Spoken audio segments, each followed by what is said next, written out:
이제 다 같이 조용한 기도를 드리심으로 2월 20일 주일 2부 예배를 시작하겠습니다. 다 같이 기도합니다.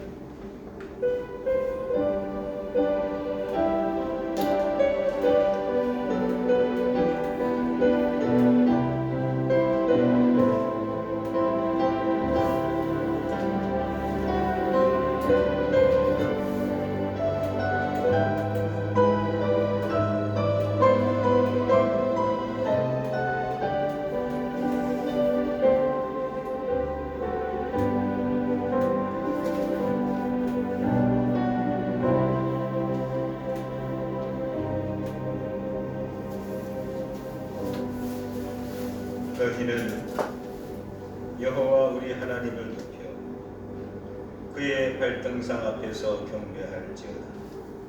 그는 거룩하시도다. 너희는 여호와 우리 하나님을 높이며 그 성산에서 예배할지어다. 여호와 우리 하나님은 거룩하심이로다. 아멘. 다 같이 일어나셔서 찬송가 246장 찬양하겠습니다.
교동문 12번 교독하겠습니다. 교동문은 12번입니다.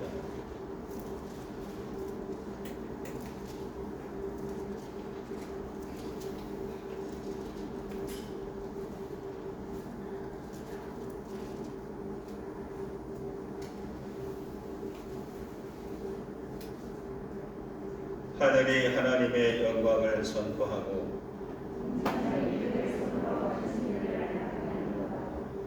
날은 날에게 말하고 밤은 밤에게 지식을 전하니 언어도 없고 말씀도 없으며 들리는 소리도 없으나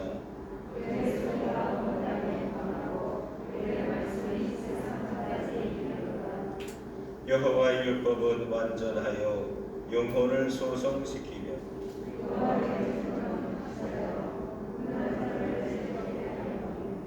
여호와의 교훈은 정직하여 마음을 기쁘게 하고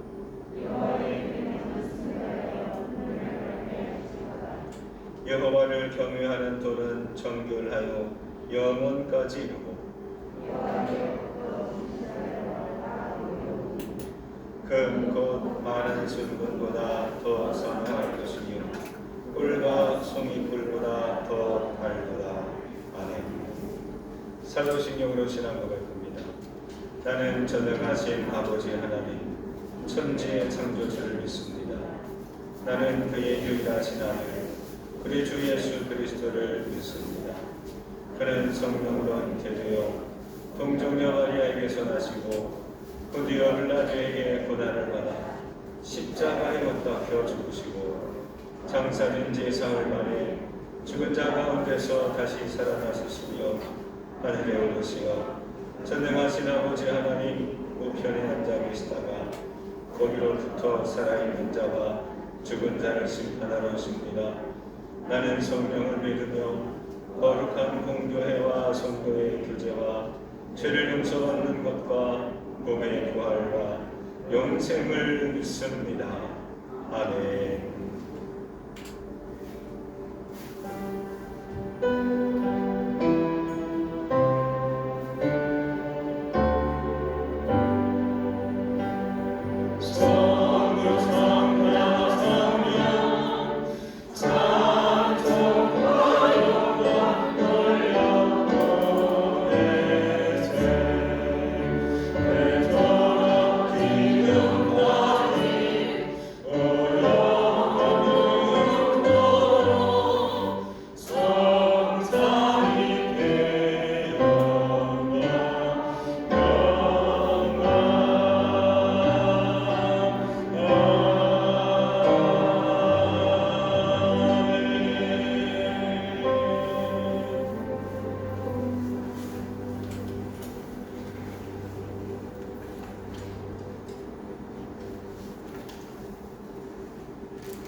사랑이 많으신 아버지 하나님 감사합니다. 오늘도 귀한 성령 허락하셔서 하나님 전에 나와서 예배드리게 하심을 감사합니다. 지난 한 주간도 위로와 사랑으로 함께 해주심을 또한 감사합니다. 아버지 하나님, 이 시간 나의 마음을 내려놓기를 원합니다. 나의 욕심을 내려놓기를 원합니다. 오직 이 시간이 아버지의 사랑만이 내 안에 가득하길 기도드립니다. 정결한 시간이 되게 하여 주시옵소서. 아버지 하나님, 우리 드림교회가 용인 땅에서 사랑의 미랄이 되길 원합니다. 우리 드림 공동체가 이웃들의 마음을 따뜻하게 데워주는 작은 불꽃이 되길 원합니다. 우리 모두를 불꽃으로 사용하여 주시옵소서. 또한 우리 드림교회 식구들의 몸과 마음 건강을 지켜주시옵소서. 나약하고 병든 몸과 마음 강건하게 하시고 새 힘을 주시옵소서. 아버지 하나님, 새롭게 두 분 장로님을 허락하심을 감사합니다. 강병환 장로님과 황순옥 장로님께서 하나님의 직분을 감당하실 때 늘 건강으로 지켜주시옵소서. 하나님께서 찰떡같이 동행하셔서 하시는 일이 늘 형통하게 하여 주시옵소서.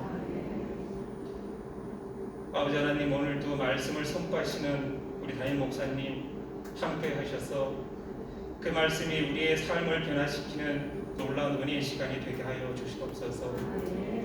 오늘 이 시간 예배를 돕는 손길을 기억하여 주시옵시고 사랑이 많으신 예수님 이름으로 기도드립니다.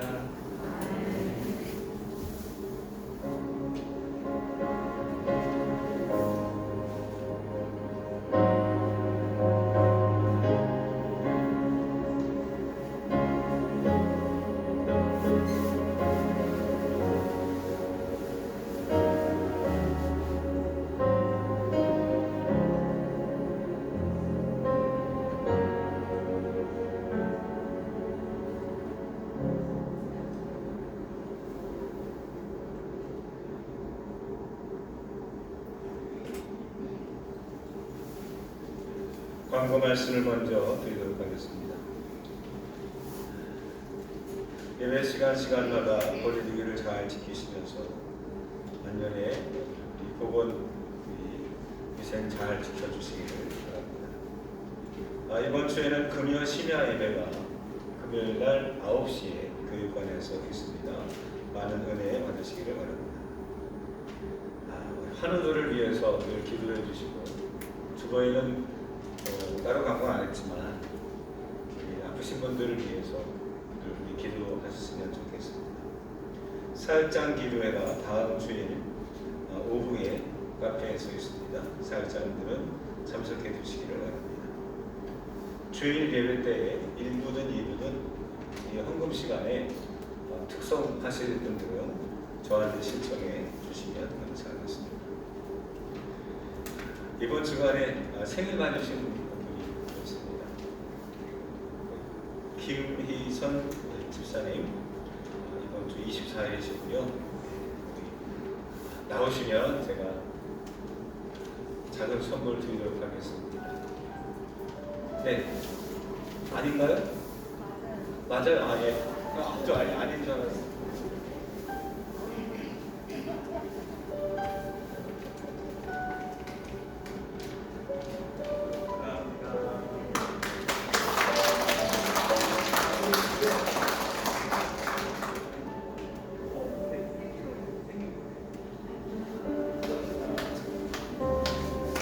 찬양하겠습니다. 생신 축하합니다. 생신 축하합니다. 사랑하는 집사님 생신 축하합니다.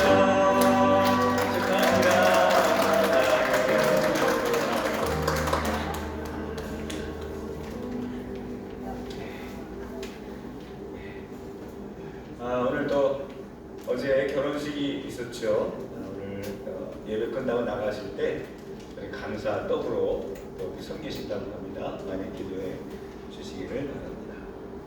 우리 찬송가 455장 우리 찬송하시면서 우리 먼저 예물을 드리도록 하겠습니다.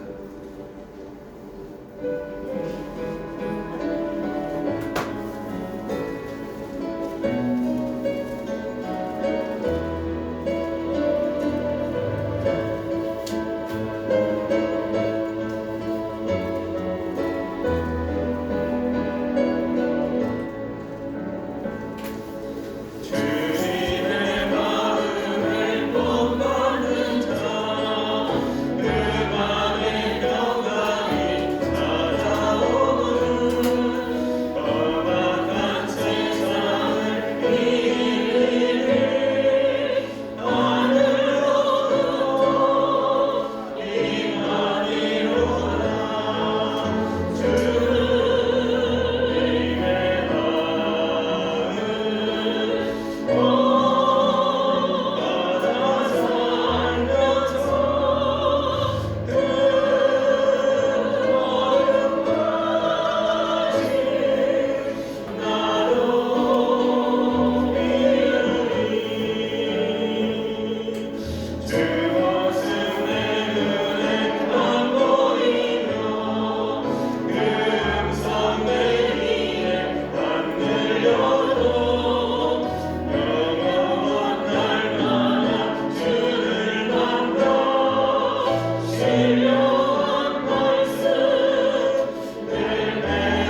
앉아 주시기 바랍니다.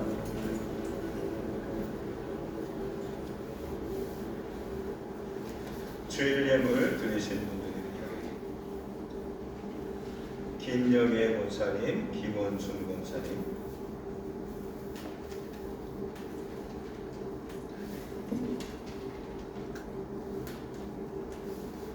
정은경 집사님, 박유석 권사님, 김희선 집사님, 호영애 권사님, 박영남 권사님, 김선한 권사님, 양유순 권사님, 황순옥 장로님, 윤기숙 권사님 주일 예물 드리셨습니다. 일천번제 김정건, 김정태, 심규환, 이호빈, 서은광, 서은정, 강병환 장로님, 강나영, 강치빈, 유연아 권사님, 송미, 목적 예물, 이명환 권사님, 이기정 집사님, 김광자 권사님, 김명순 권사님, 목적 예물을 드리셨습니다.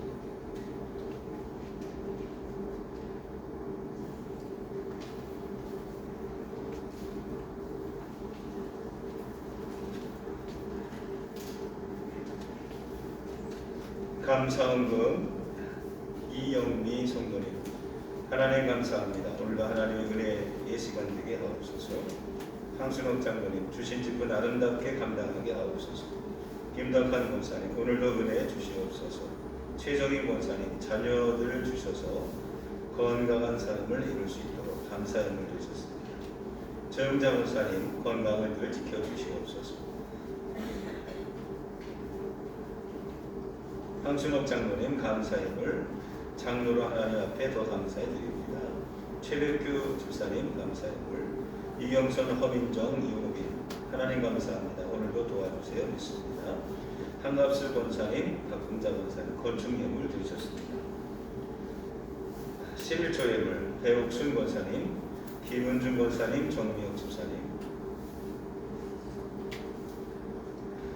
라기모 권사님, 이호수 권사님 각각 11조 예물 드셨고요.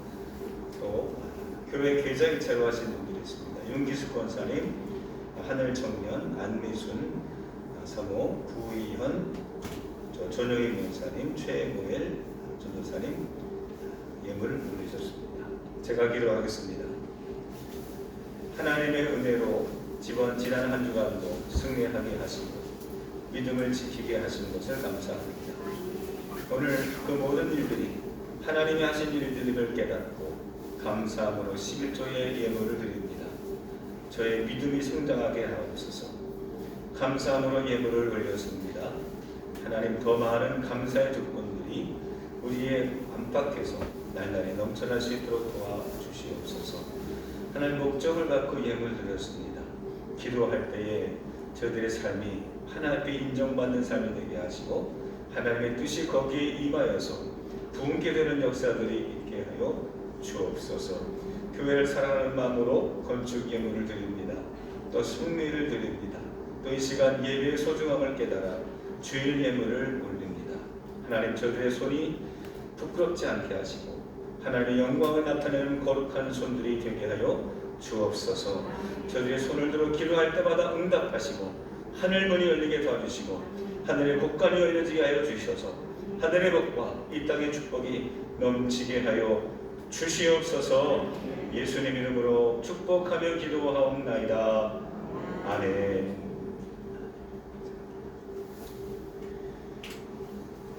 오늘 주시는 하나님의 말씀입니다. 요한복음 2장 17절부터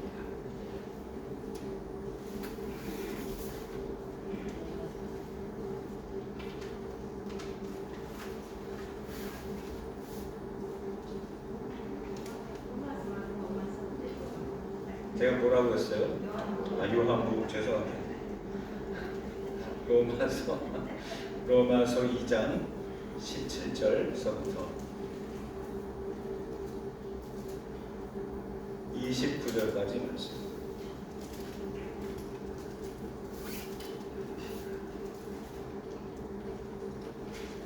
로마서 2장 17절서부터 29절입니다.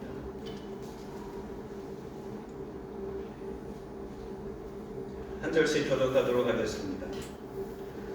유대인이라 불리는 내가 율법을 의지하며 하나님을 자랑하며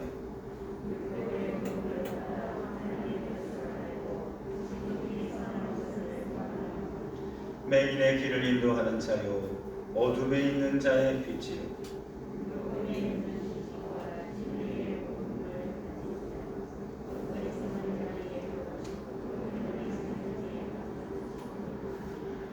그러면 다른 사람을 가르치는 내가 내 자신은 가르치지 아니하느냐? 도둑질하지 말라 선포하는 내가 도둑질하느냐?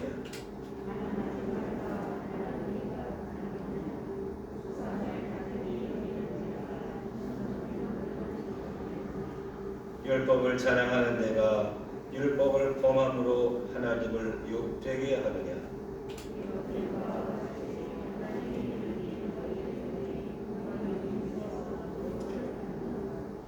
내가 율법을 행하면 할례가 유익하나 만일 율법을 범하면 내 할례는 무할례가 되느니라.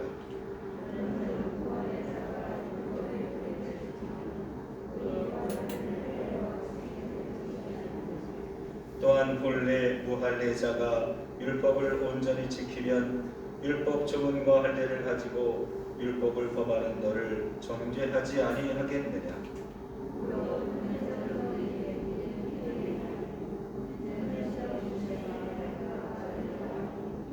다같이 오직 이면적 유대인이며 할례는 마음에 할지니 영에 있고 율법 조문에 있지 아니한 것이라. 그 칭찬이 사람에게서가 아니요 다만 하나님에게서니라. 아멘.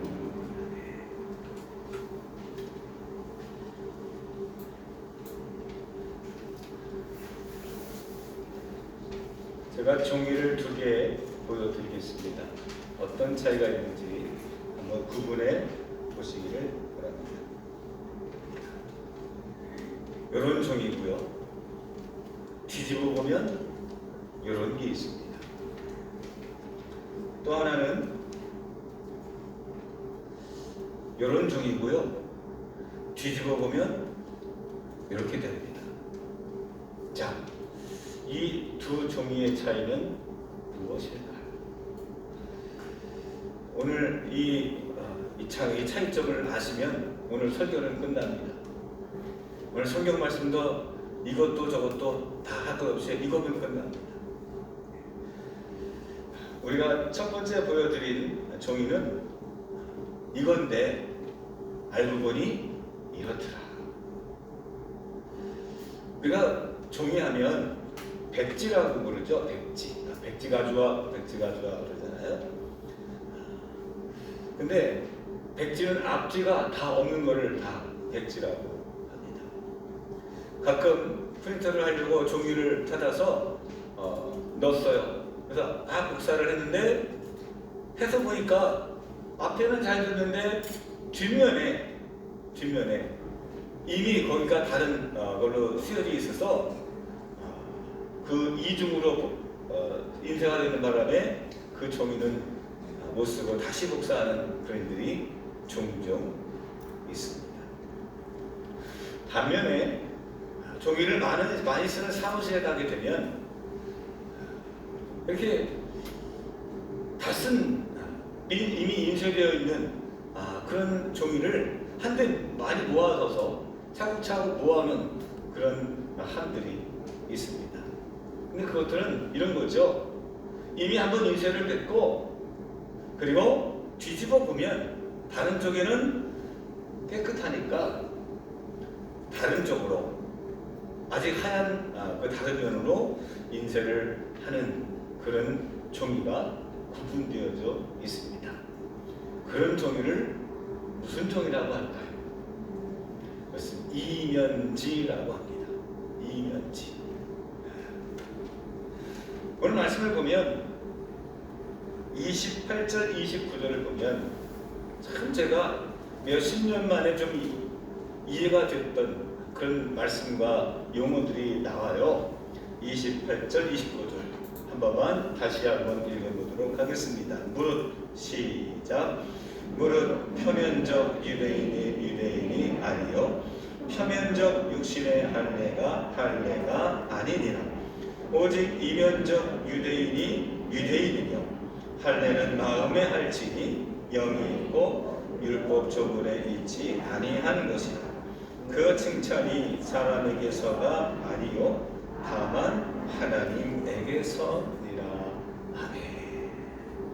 이게 뭐냐?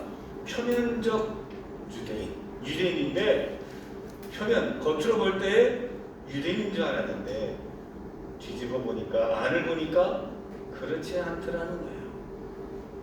반면에 이면적 유대인, 즉 뭐냐면은 저 사람이 이방 사람인 줄 알았는데 겉으로는 이방 사람인 줄 알았는데 아무 쓸데없는 줄 알았는데 뒤집어 보니 속을 살펴보니 진실로 정말 유대인이었더라.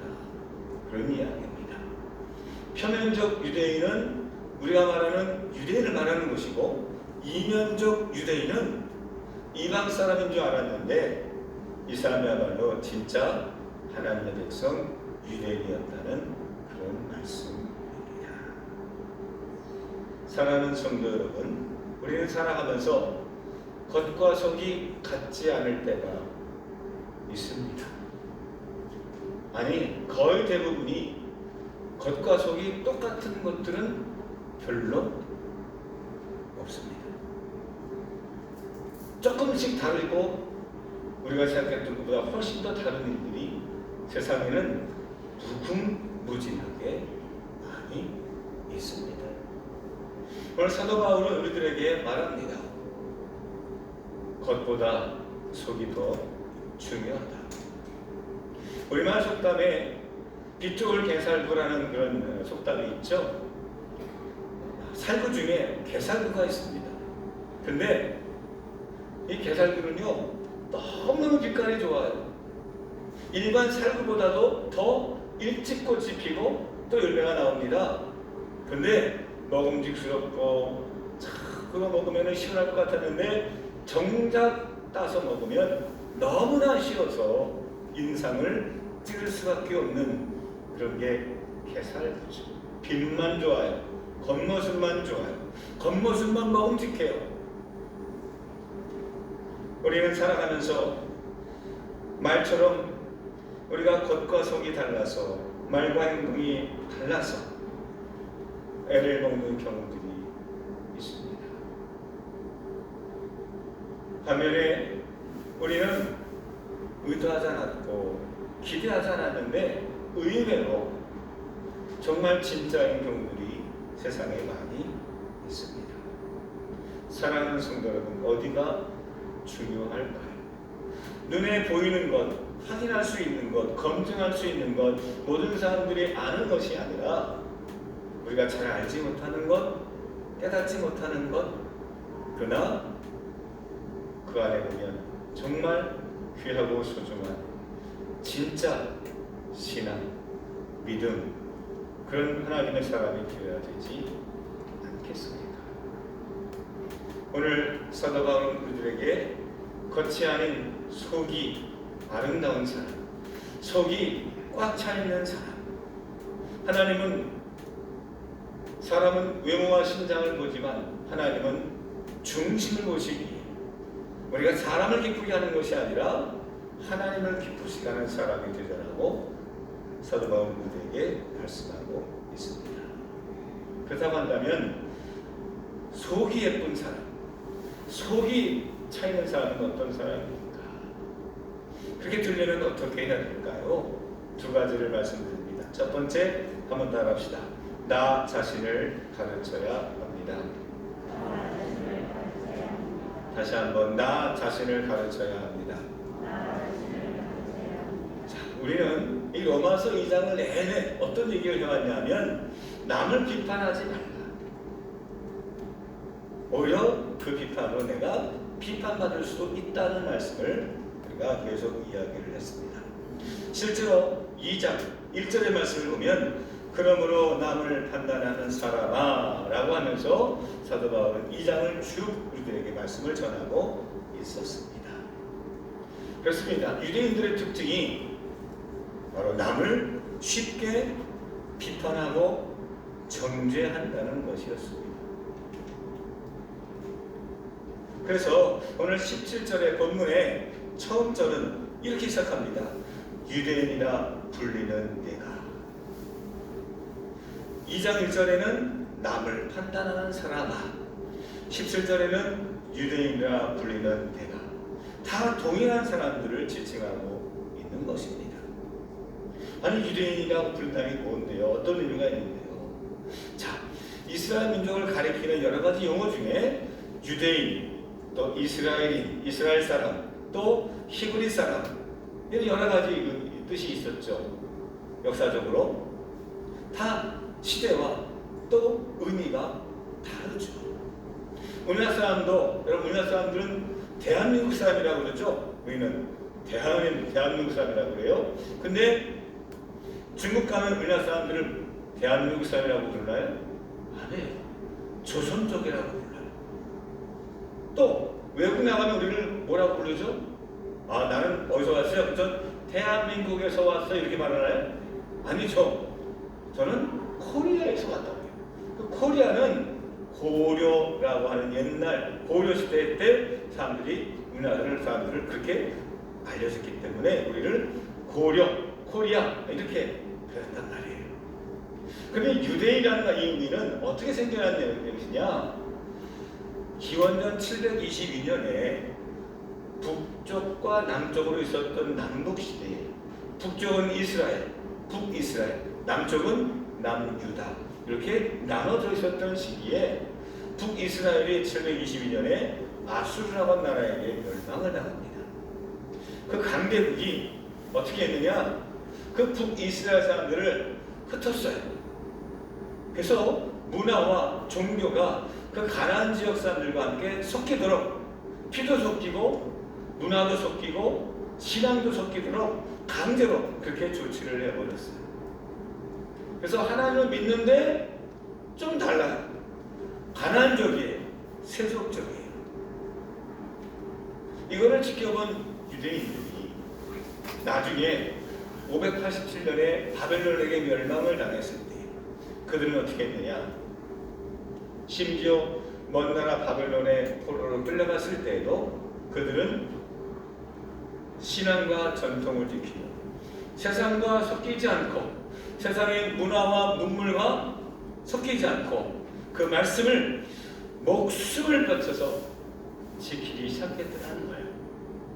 마침내 그 신앙이 그 포로기를 끝나고 다시 이스라엘 땅에 돌아와서도 그들은 그 말씀 신앙을, 그 하나님의 신앙을 철저하게 숭고하게 지키기 시작했어요. 그래서 이방 민족 다른 것에 대해서 굉장히 단호하고 하나님의 말씀을, 고유의 말씀을 지키는데 전심전력을 다하기 시작하면서 그때 성경을 실제로 책으로 쓰기 시작했고 그 성경을 공부하는 사람들이 생겨나기 시작했고 그리고 그 말씀들을 자녀들에게 부지런히 후손들에게 가르치는 그런 교육자들이 생겨나기 시작을 했어요. 그게 바로 유대인들이에요. 그러므로 유대인이라는 의미는 마치 우리나라에서는 어디 살아요? 아니요, 서울 살아요. 서울. 아니, 용인에도 서울이 있어요? 저 용인 저 마평동 가면 서울병원 있잖아요. 저 어디 가면 또 서울 철물 서울 딱 보세요. 이게 무슨 말입니까? 서울이라는 게 브랜드가 된 거예요. 그만큼 자랑스럽다는 거예요. 실제 서울에서 태어나서 서울에서 자라고 서울에서 학교를 다니는 사람들은 그렇게 많지 않아요. 그래서 살아가면서 이 유대인이라는 것은 유대 지역에만 사는 것이 아니라 그 유대의 전통을 가진 말씀을 중심으로 살았던 그 사람들을 가리키는 말이 됐어요. 그래서 유대 지역에 사는 사람이 아니라 그 유대교의 전통을 가진 사람들. 그래서 오늘 17절에 사도 바울은 말합니다. 유대인이라 불리는 내가. 이들은 신앙의 전통을 갖고 말씀에 사모하며 그 말씀을 지키고 그리고 율법을 목숨처럼 지키는 그런 사람들입니다. 그런데 사도 바울이 그 유대인들에게 경고하듯이 호통을 칩니다. 뭐냐? 내가 그렇게 목숨처럼 지키며 내가 자연스럽게 생각하는 그 율법을 남을 가르치고 남에게 그걸 가지고 적용하고 그리고 정죄하고 그런 그 율법을 너희들은 왜 안 지키느냐라고 호통을 칩니다. 그 말씀을 제가 한번 읽어볼게요. 17절에서 20절을 제가 먼저 읽겠습니다. 유대인이라 불리는 내가 율법을 의지하며 하나님을 자랑하며 율법의 교훈을 받아 하나님의 뜻을 알고 지극히 선한 것을 분간하며 맹인의 길을 인도하는 자여 어둠에 있는 자의 빛이여 율법에 있는 지식과 진리의 모범을 가진 자로서 어리석은 자의 교사여 어린아이의 선생이라고 스스로 믿으니. 자타가 공인하는 건데 너희들도 그렇게 믿지 않느냐? 좋은 거죠. 그런데 중요한 건 21절에 그러면 다른 사람을 가르치는 내가, 즉 유대인 너희들이 내 자신은 가르치지 아니하느냐, 이 얘기예요. 너희들 그렇게 생각하고 율법 하면서 그 율법을 가지고 남을 판단하고 정죄하고 심판하고 그 좋다 이거예요. 그런데 왜 너희들 스스로는 그 율법을 가지고 내 삶을 한번 적용해보고 그 율법에 내 삶이 지금 벗어나 있는지 올바로 서 있는지 판단해 보지 않느냐? 도둑질하지 말라 선포하는 내가 도둑질을 하느냐? 왜 도둑질을 하느냐? 22절도 가난하지 말라 말하는 내가 가난하느냐? 우상을 가중히 여기는 내가 신전 물건을 도둑질하느냐?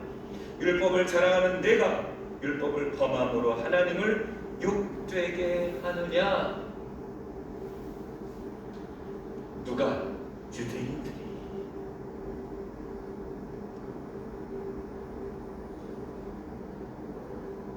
하나님의 말씀을 주신 까닭은 남을 판단하고 정죄하라고 주신 것이 아닙니다. 그 말씀을 나에게 주셨다라고 한다면 먼저 그 말씀을 가지고 누굴 적용하느냐? 내 자신에게 적용해 보아야 하지 않겠습니까? 동그라미 1번 말씀입니다. 디모데전서 5장 22절 거기서 사도 바울은 이렇게 얘기했습니다. 아무에게나 경솔히 안수하지 말고 다른 사람의 죄에 간섭하지 말고 내 자신을 지켜 정결하게 하라. 다른 사람의 죄에 간섭하지 말며 내 자신을 지켜 정결, 성결, 거룩하게 하라. 이것이 하나님께서 우리에게 주신 이유입니다.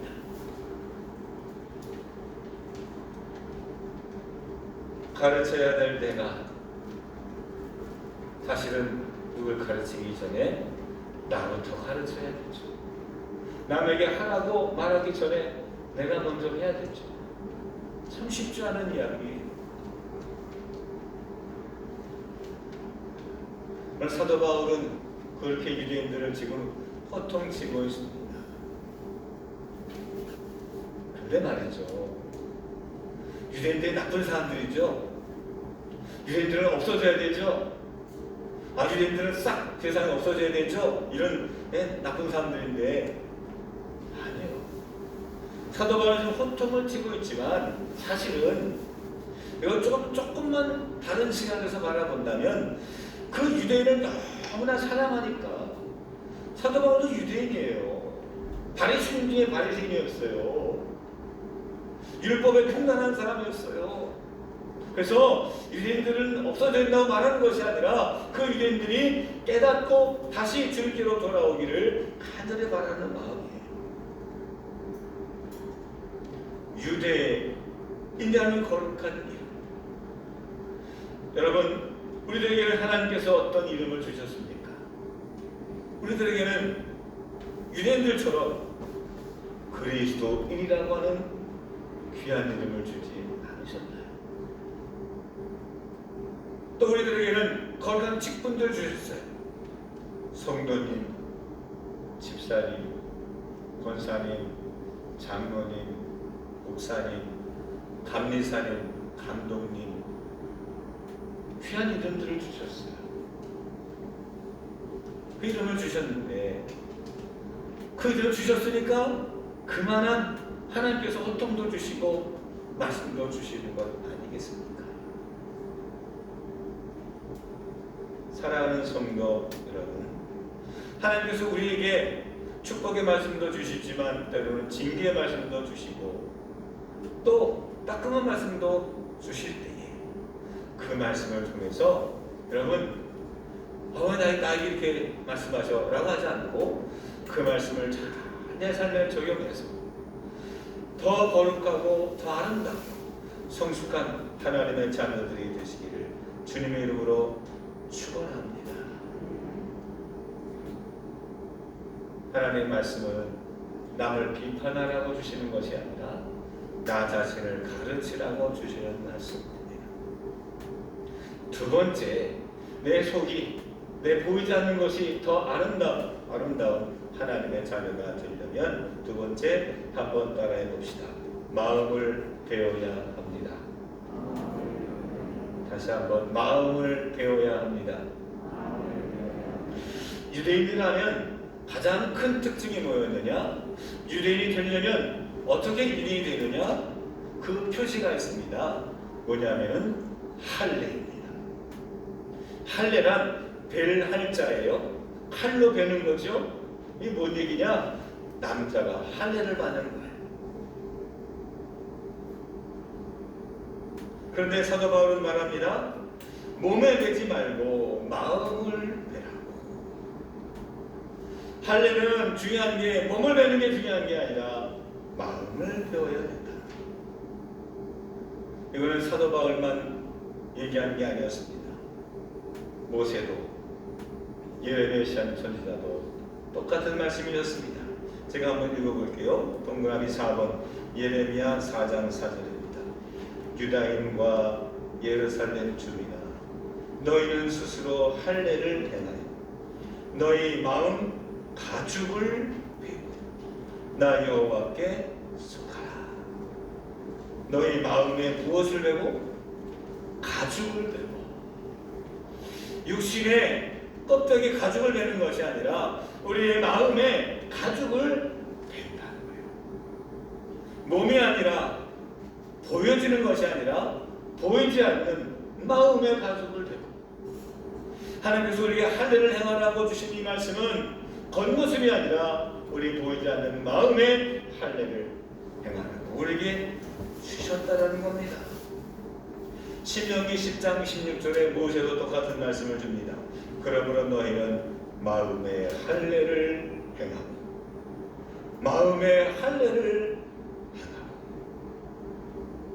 그렇다고 한다면 마음의 가죽을 벗긴다, 마음을 벤다, 이 말은 어떤 의미입니까? 찢어진다는 거예요. 우리가 칼로 베면 나눠지게 되죠. 분리가 되는 것처럼 마음이 찢어지는 것. 하나님 앞에 하나님의 말씀을 들어 말미암아 남을 판단하는 그 판단의 기준을 가지고 내 자신에 적용하면서 그 말씀으로 말미암아 내 마음이 찢어지듯이 상하고 통회하는 마음, 회개의 마음이죠. 나의 죄로 인해서 하나님의 말씀으로 인해서 내 마음이 찢어지듯이 아프고 그 말씀 앞에 우리의 마음이 상하여 하나님의 몸부림칠 때 하나님은 그 기도를 들으시고 그 마음을 거룩하게 귀하게 여기신다는 것입니다. 참회함이 없는 신앙은, 뉘우침이 없는 신앙은 자기의 죄에 대해서 인색한 신앙은 편향적 유대인과 다를 바가 없습니다. 여러분들이 하나님을 처음 만났을 때 심정은 어땠습니까? 두렵고 떨리며 부끄럽고 수치스럽지만 그때 은혜가 되고 기쁘고 감사함으로 내 죄를 깨닫고 내 죄를 가리우신 하나님의 사랑과 은혜에 감격했던 때가 있지 않았습니까? 그게 은혜요. 그게 바로 하나님 보시는 거룩한 마음입니다. 새 하늘과 새 땅의 주인으로 우리가 하나님 앞에 서게 되면 마음 놓고 우리가 마음을 다하여 하나님 앞에 이런 마음으로 예배하고 우리 고쳐주시고 만져주시는 여러분, 그것이 하나님의 나라가 되는 줄로 저는 믿습니다. 에스겔서 36장 26절에 동그라미 5번 말씀입니다. 제가 읽겠습니다.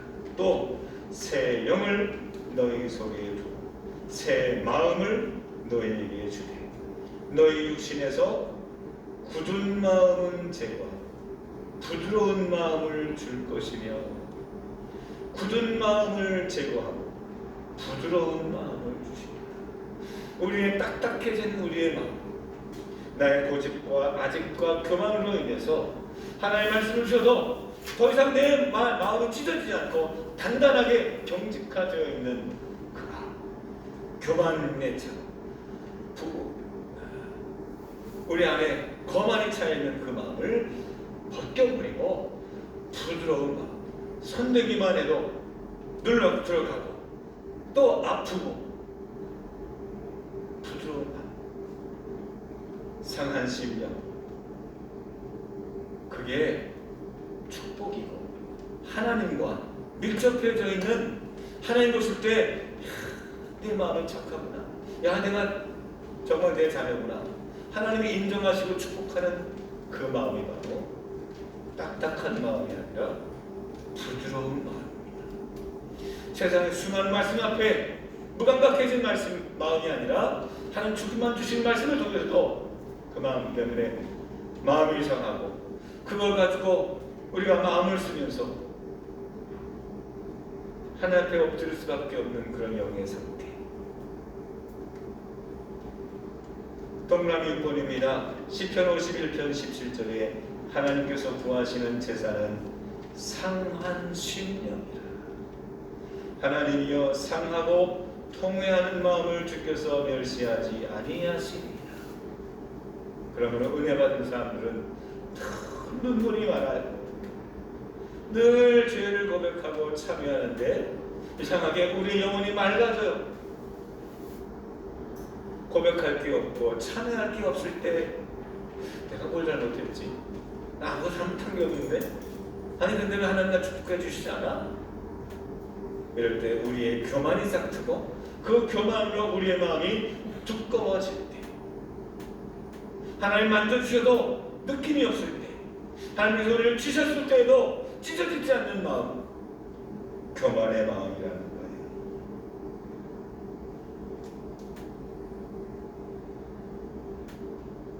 사랑하는 성도 여러분, 이제 말씀을 정리하려고 합니다. 중국 속담에 스스로 크다고 생각하는 사람에게는 악취가 풍긴다는 그런 말이 있습니다. 교만을 얘기하는 것입니다. 자존감을 높이는 것도 중요하지만 하나님 앞이든 사람 앞이든 우리가 늘 겸손하며, 특별히 하나님 앞에, 그 말씀 앞에 늘 부르르 떨고 주실 말씀 때문에 고민하고 나의 부끄러움 때문에 늘 하나님 앞에 엎드리고 그 말씀을 붙잡고 살아가는 여러분, 하나님의 사람들 되시기를 주님의 이름으로 축원합니다. 그래서 그리할 때에 나도 모르게, 나도 의도하지 않았지만 우리 몸에서 아름다운 향기, 즉 그리스도의 향기가 나타나게 될 줄로 믿습니다. 기도하겠습니다. 은혜와 사랑이 충만하신 하나님 아버지, 오늘도 겉이 아닌 속이 깨끗한 사람이 되게 하시고 겉모습이 아닌 속 마음이 부드러워 하나님의 말씀 때문에 상하고 통해하는 심령으로 살아가는 하나님의 사람들이 될 수 있도록 인도해 주시옵소서. 그래서 말씀을 붙잡고 살아갈 때에 부르르 떨지만 그 떨림을 통해서 하나님께서 역사하시고 우리의 발걸음을 인도하여 주셔서 하나님이 저 멀리 안 보이는 것이 아니라 늘 내 곁에서 나를 붙잡고 계시는 하나님과 동행하는 거룩한 삶을 살게 하옵소서. 예수님 이름으로 기도합니다. 아멘. 다 같이 일어나셔서 함께 우리 옆에 분과 함께 우리 함께 잘 오셨습니다. 환영합니다. 주님 이름으로 사랑합니다. 함께 교제하는 자로 가겠습니다.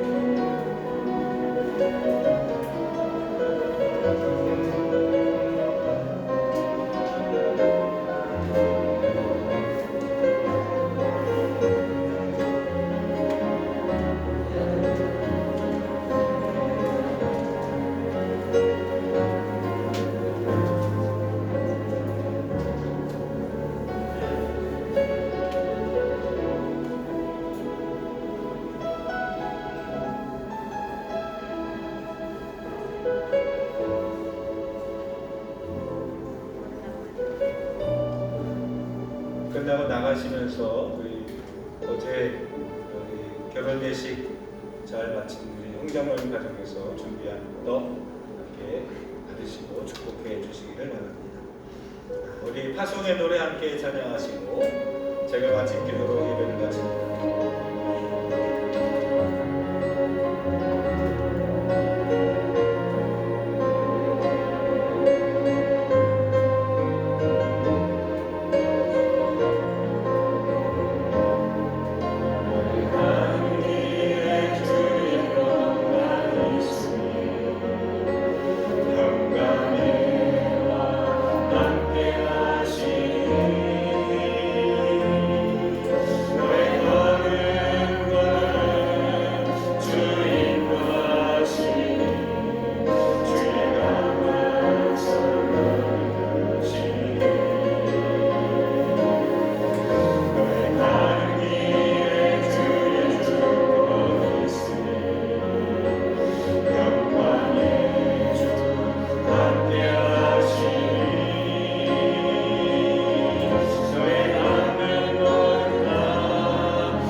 기억하여 주시옵소서.